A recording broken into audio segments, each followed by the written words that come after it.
Scott, I hear you're having absolute nightmares trying to get back from Prague. I am indeed, Jacko. Planes, trains and automobiles. Wish you were here with me to enjoy the chaos.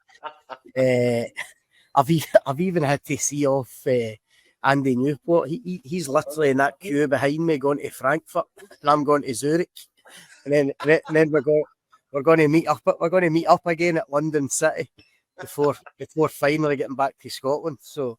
See, and everybody thinks it's all glamour this time. And last time I spoke to you, wee man, you were getting kicked out of stadium. Exactly. Exactly. Absolute carnage. Right, so about last night, how are you feeling now, having had time to reflect on that performance? I must admit, the time to reflect on it myself. If anything, I'm coming to the conclusion that it was even worse than I might have made it out to be last night. I can't find any real redeeming features apart from the performance of Jack Butland. No, it was poor, but you know what I quite liked, Jack, also last night when I spoke to you, we hadn't heard Russell Martin's take on it yet. Yeah. I actually quite liked the fact that he pretty much called it as we had in the game. I don't think he did try and sugarcoat it. No, he picked out Jack Butland quite rightly. Has been a star performer. He praised his two centre backs for at least trying to be brave on the ball and defending their box well, which they had to do a lot last night. And even wee things like picking out Danilo, who, as I say, wasn't brilliant, but as we touched on last night, he did improve Rangers when he came on. He was an upgrade on Dessers in terms of taking the ball in, being clean in possession, linking it up, bringing others into play. So, as we said last night, those were the kind of wee positives which Martin did pick out. But he also then spoke about the sloppiness, the raggedness of their possession in the first half, the turnovers, the amount of chances they gave up, 27 shots in their goal. I mean, that just can't continue. And crucially, he also said after it that if they play like that in the next round against Bruges, then they're going to come a cropper, because that kind of performance isn't going to get you into Champions League group phase. But Scott, isn't that kind of performance par for what we've seen so far? Do you know what I mean? I don't look upon that performance as a blip. No. I think you're right. Like what we're expected to anticipate. I think you're right. There hasn't been enough progress. All I'm trying to say is at least he's no trying to pull the wool over MD's eyes. I think previous managers, Philippe Clement, maybe Michael Beale in the past, they would have tried to sugarcoat that more and as I say, try to kind of fool people into thinking it was better than it was. At least so Martin's not doing that. But you're right. The bottom line is, I think where Rangers are at the moment, Russell Martin and certainly supporters would have hoped to be further on in this process. But by this point, and that is ultimately the real concern, because they're now right into the season. They've got huge games coming up after Allo in the Cup. You've got St Mirren away, Celtic, Bruges double header.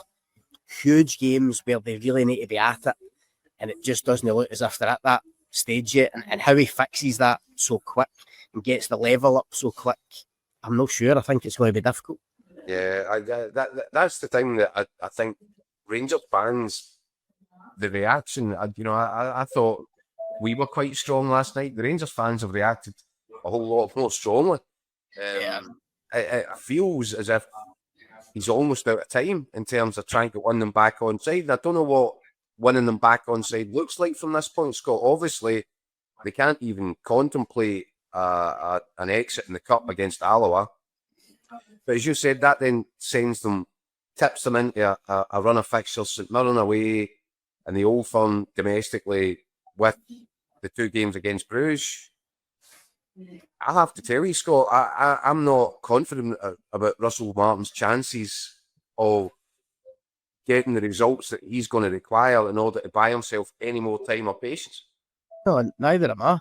At the moment, you're looking at those games and it's difficult to see where Rangers pick up a victory. I mean, the level would have to go up significantly. You know, what he's trying to do and the fluidity that he's kind of craving in terms of their passing and patterns of play and creating chances, that would need to just suddenly shoot up in the next couple of weeks. And listen, it can happen, but it is difficult to see it happen in such a short space of time. So I don't know. He's just got to work with them. You know, maybe make a few tweaks. I think he's going to have to decide, for instance, what's his best midfield three, because that's a real kind of. I think he'll want to get Asgard into that, won't he?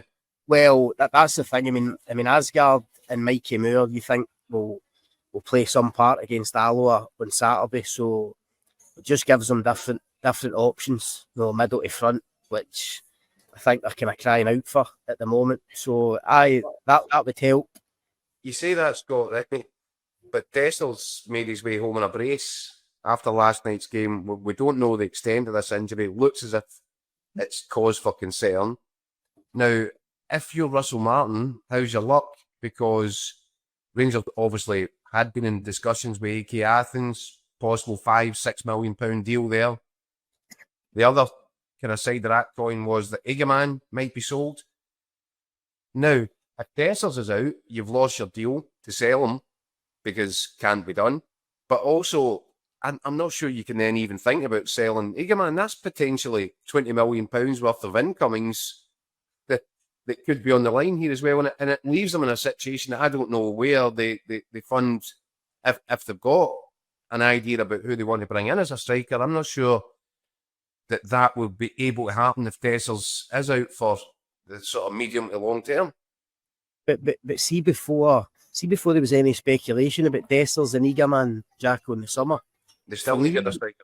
Aye, Rangers had to sign a striker. I mean, getting into the new season with a new manager, no, whatever happened with Dessers, Igaman, Danilo, Rangers had to sign a new striker. They were almost immediately linked with Turgeman, the Israeli striker, when he came in.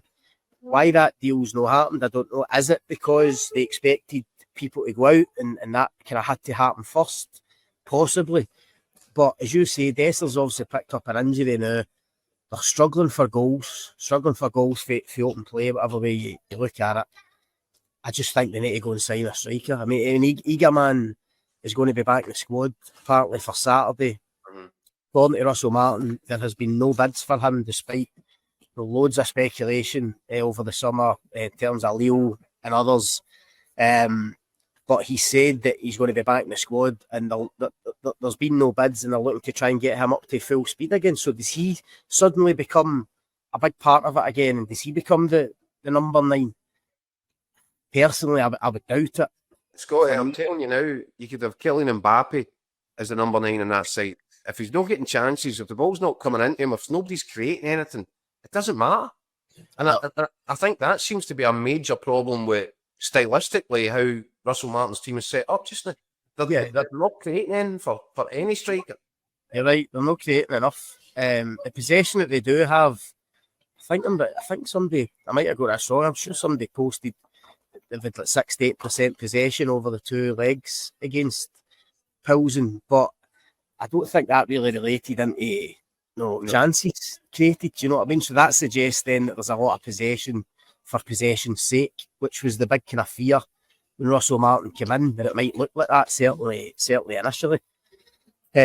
So no, it's a problem. And if you're saying it's a problem, and we're also saying they're conceding 27 shots at the other end, then you've got serious issues to sort out, and that goes back to the point we're making. For it to go up a level so significantly, it's going to have to come from nowhere.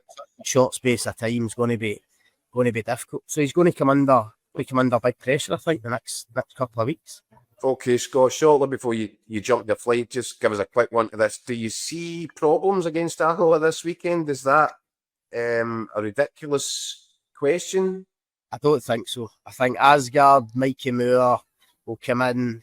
I don't think they'll make wholesale changes, a couple of tweaks, but I think they'll get through it. I think they'll at least get a couple of goals, surely. Right, Scott. Thanks, mate, and safe home. Cheers, mate. Cheers, pal.